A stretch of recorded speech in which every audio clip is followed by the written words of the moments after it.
What if aging is not a biological verdict, but merely a bad habit of your brain? What if there is a way to make time work for you, turning the sunset of life into its brightest sunrise? It sounds like science fiction, but these shocking statements belong not to a fantasy writer, but to a Soviet genius, academician Natalia Bekhtereva.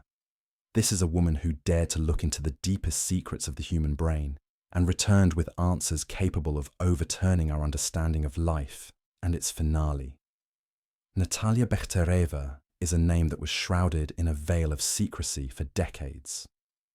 She was the granddaughter of the great psychiatrist Vladimir Bekhterev.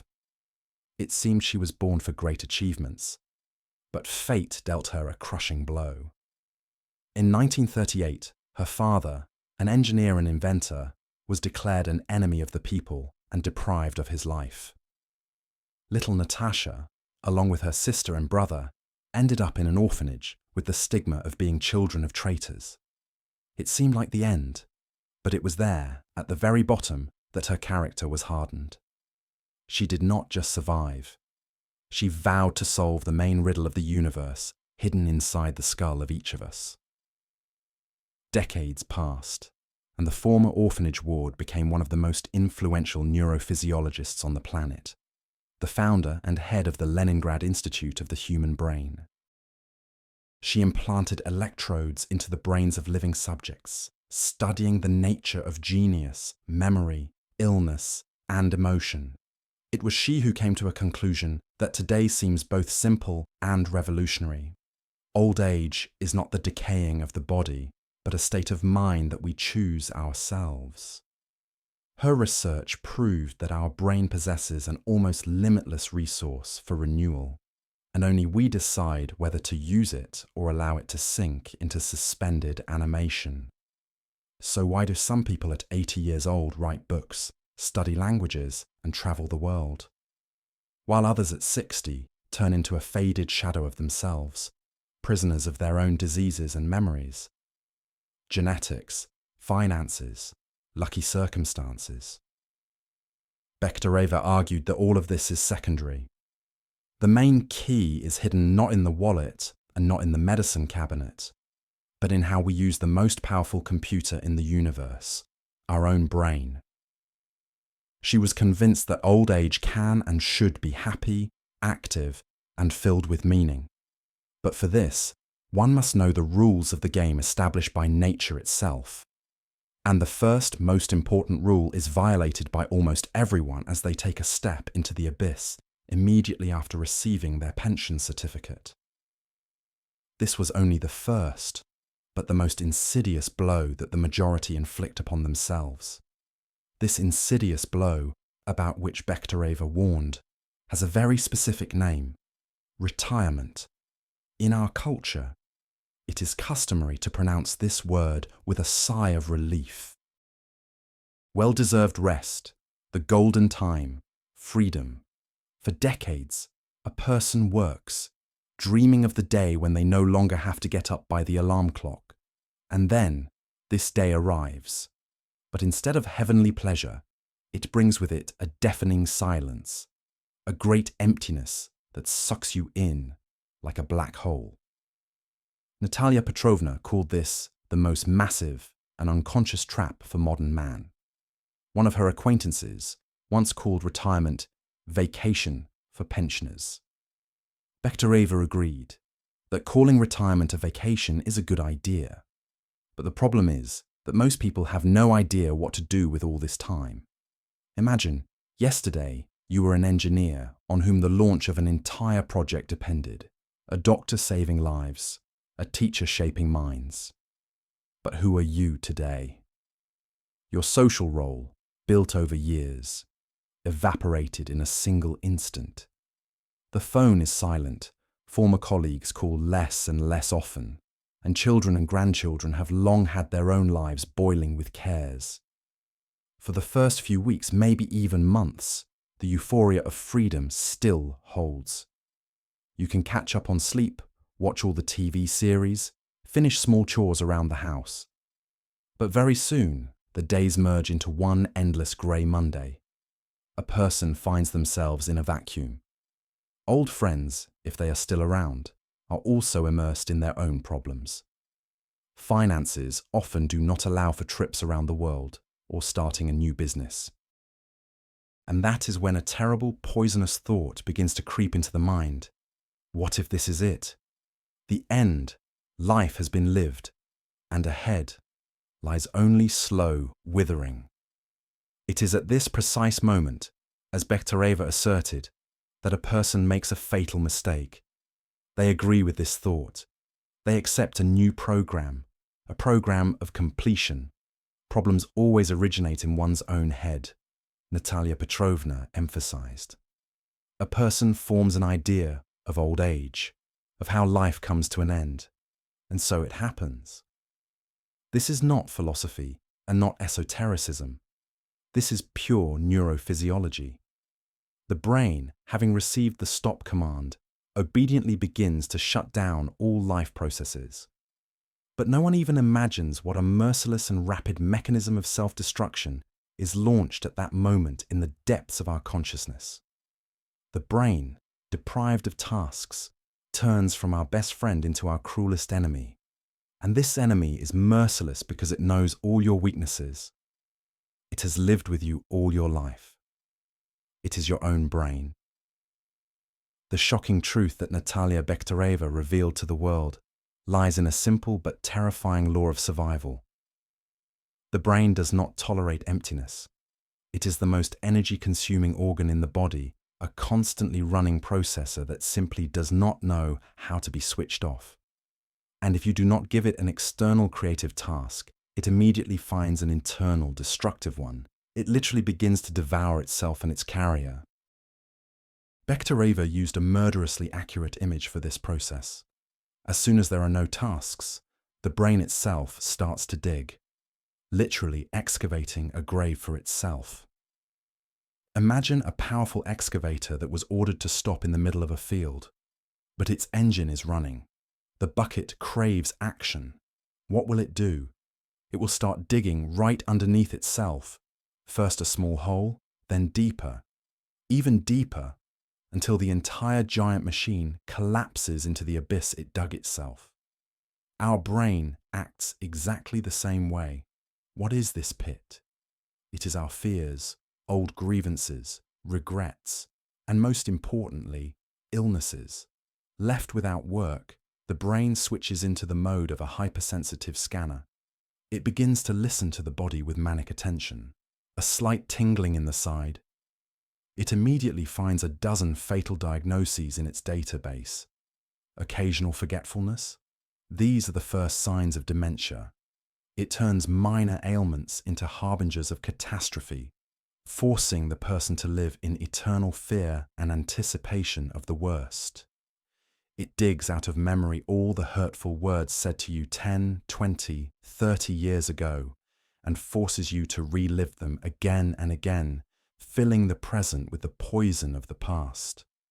For an adult, if they cannot invent a task for themselves, it is a tragedy, said Bekhtereva. And it really is a tragedy because inaction is not rest. It is a command for self-destruction. It is necessary to urgently give the brain work, any work. Start small. Buy a bicycle and master a new route. Take up reading a complex book that requires concentration. Plan a rearrangement of the furniture in the apartment. Anything, as long as it has a goal, a plan, a task that needs to be solved.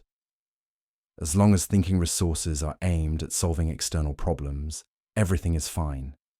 But as soon as this vector disappears, the brain switches to all sorts of nonsense, which very quickly ceases to be nonsense and turns into a reality woven from pain and despair. And this fatal mistake, allowing the brain to be lazy, is only the first step on the path to fading away. There is also a second, no less insidious trap, into which even those who try to stay active fall. This second trap is even more sophisticated because it masquerades as wisdom and life experience. Its name is the illusion of omniscience. This is the silent killer of the intellect, which whispers to a person in mature age, "You have already seen everything. You know everything. Your education is finished. Now you can only teach others." The moment a person agrees with this thought, they sign a death warrant for their brain. Natalia Bekhtereva was categorical. All of life is a continuous process of learning. As soon as it stops, life itself stops in its biological, energetic sense. Look at people who retain clarity of mind and interest in life until deep old age. Teachers, architects, scientists, chess players. While they are busy with their work, while their brain is solving complex creative tasks, energy boils within them that the youth would envy. Johann Goethe completed his Faust, the work of his entire life, when he was over 80. Michelangelo created the greatest architectural masterpieces in his 70s and 80s. Their brains did not know it was time to retire. They were too busy. But as soon as such a person stops their activity, life rapidly fades. Why does this happen? The answer lies in an amazing property of our brain, about which almost nothing was known just a few decades ago.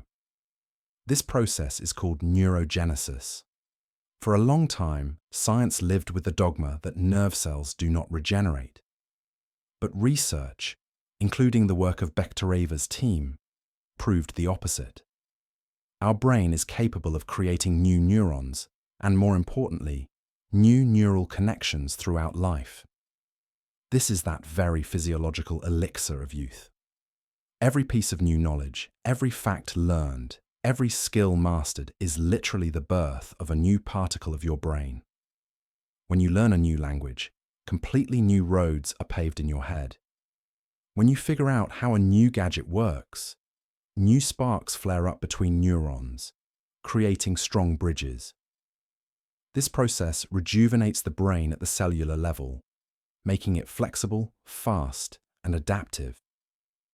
Modern science directly links depression and age-related decline specifically to a decrease in neurogenesis. And the best way to launch it at full power is to learn. Not just to consume information, but specifically to learn.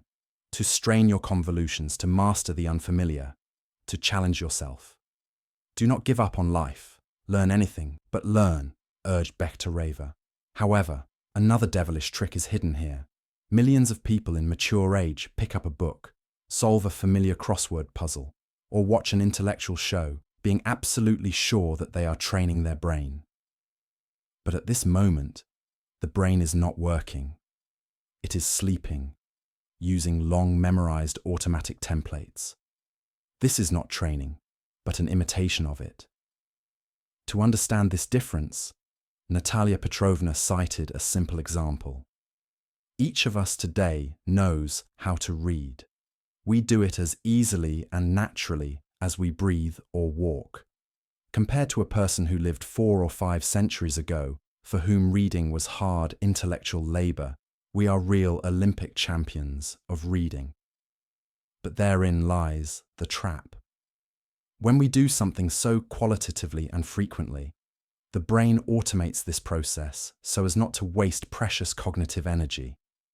The feet walk along the familiar road by themselves, the hand holds the spoon by itself, and the eyes run across the text by themselves, decoding it without the slightest effort.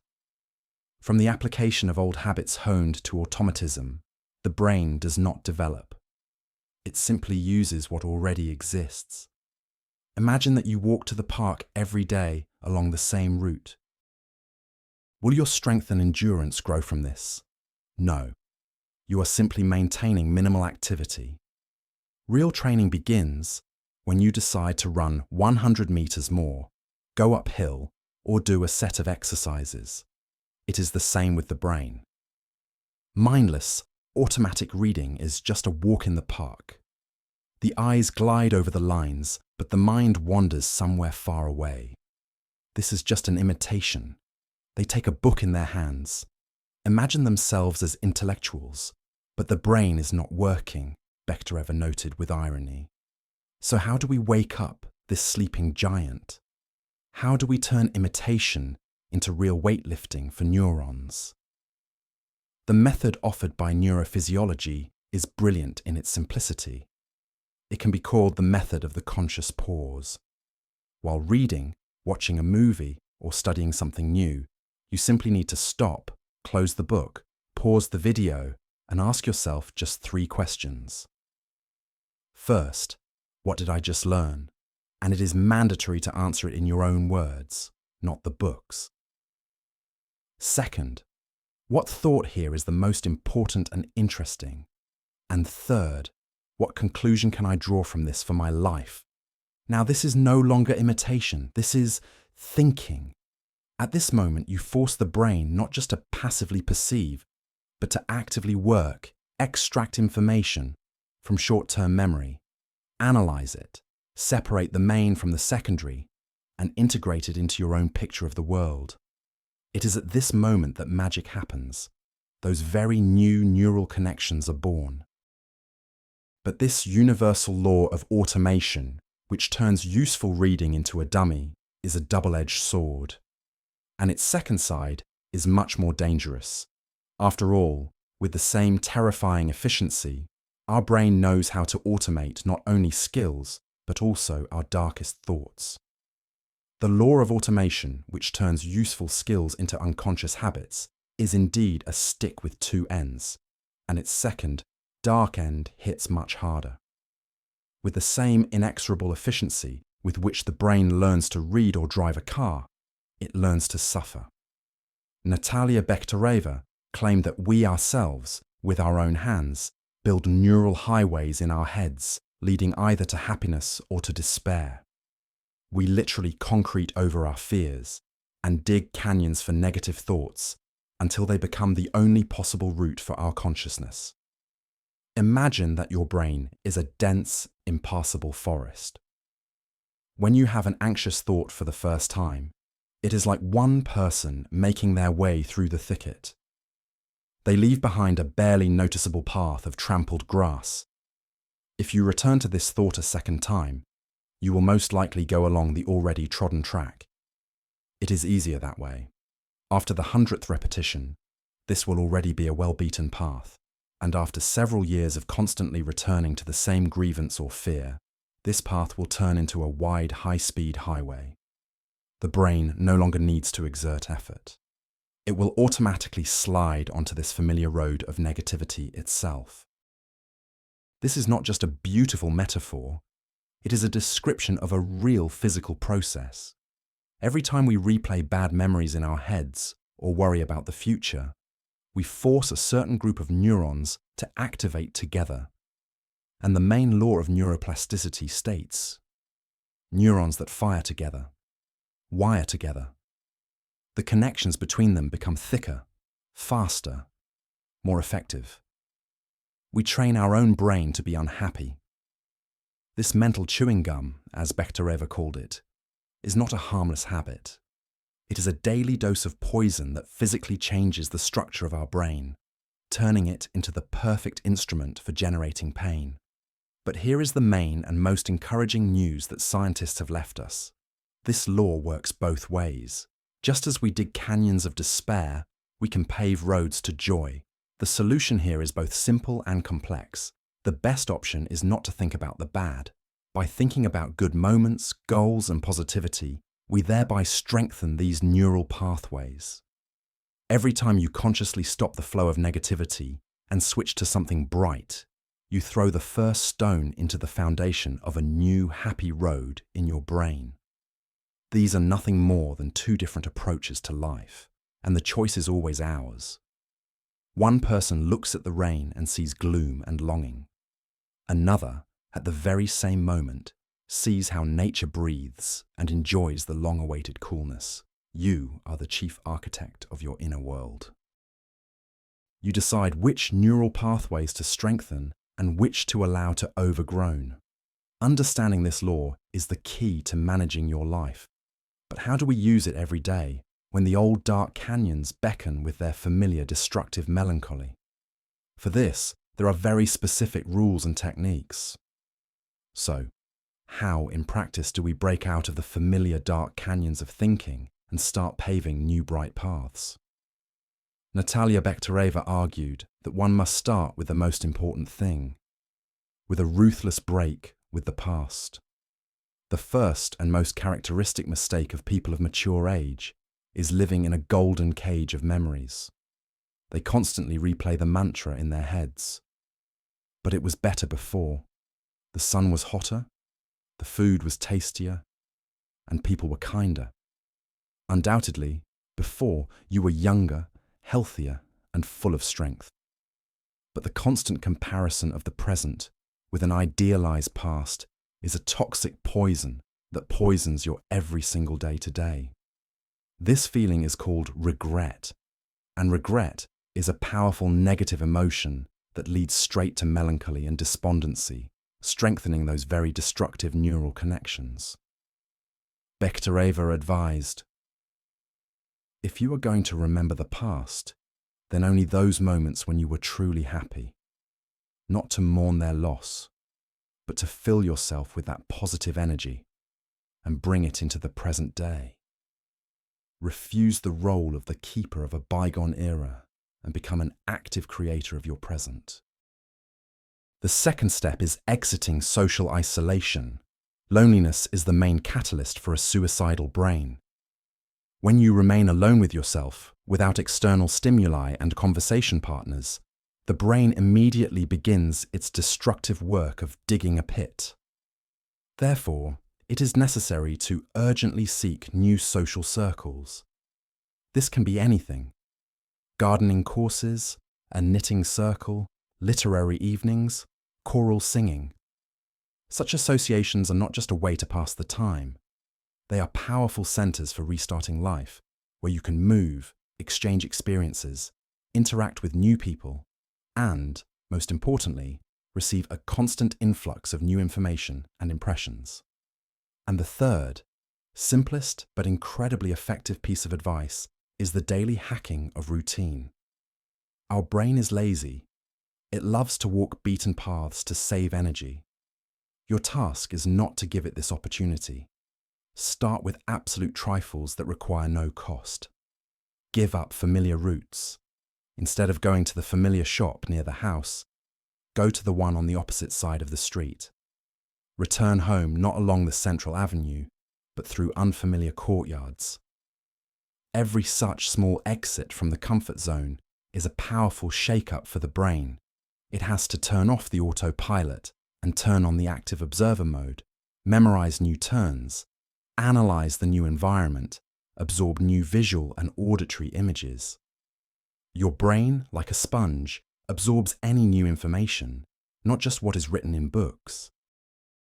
This simple game forces it to create new neural maps and keeps it in tone better than any crossword puzzle. Having broken out of the captivity of the past and hacked the routine of everyday life, you are laying a solid foundation. But this is only the beginning. Ahead lie the final and most important steps to active longevity. On this solid foundation of mindfulness and hacked routine, one can erect a real building of a happy and long life, and its first floor is physical activity. The connection between the body and the brain is unbreakable.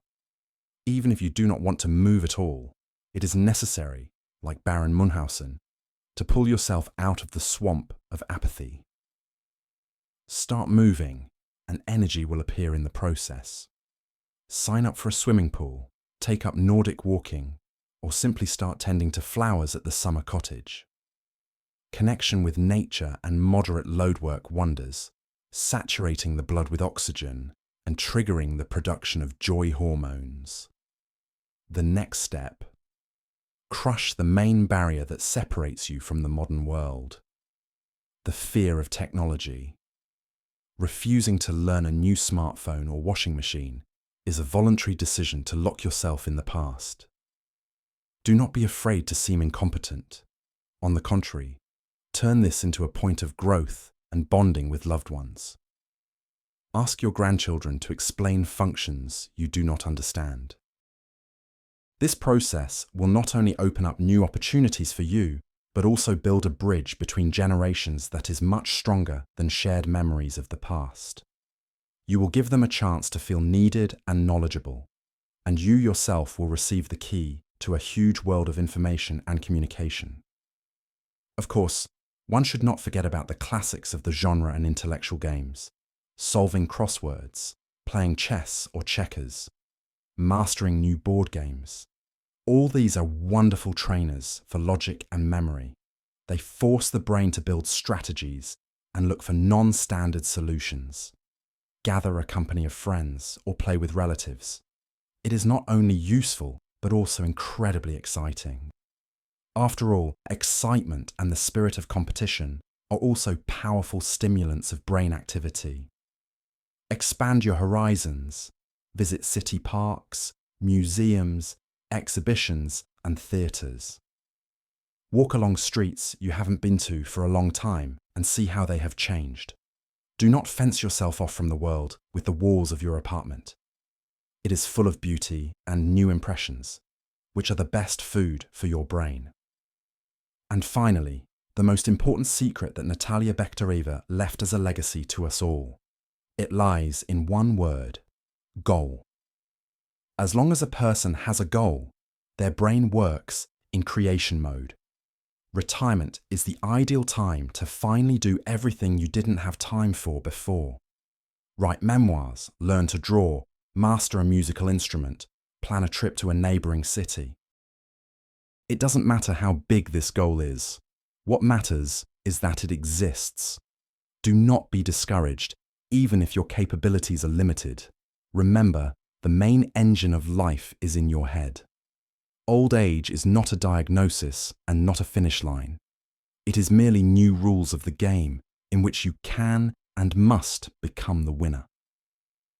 Everything that the great Natalia Bekhtereva warned about and called for boils down to one simple truth. A person is alive as long as their brain is developing, and the brain develops as long as you set new tasks before it. There are still so many achievements ahead. Your personal renaissance is just beginning. Thank you for watching this video to the end. The wisdom of Natalia Petrovna Bekhtereva is a priceless gift that helps us better understand ourselves and unlock the incredible potential of our brain. If you consider this knowledge important, please like this video so that more people who are looking for answers to the main questions about life and active longevity can see it. Subscribe to the Wisdom of Natalia Bekhtereva channel to continue this fascinating journey into the secrets of consciousness with us. And be sure to click on the bell icon so as not to miss new episodes in which we will share other brilliant discoveries. See you soon.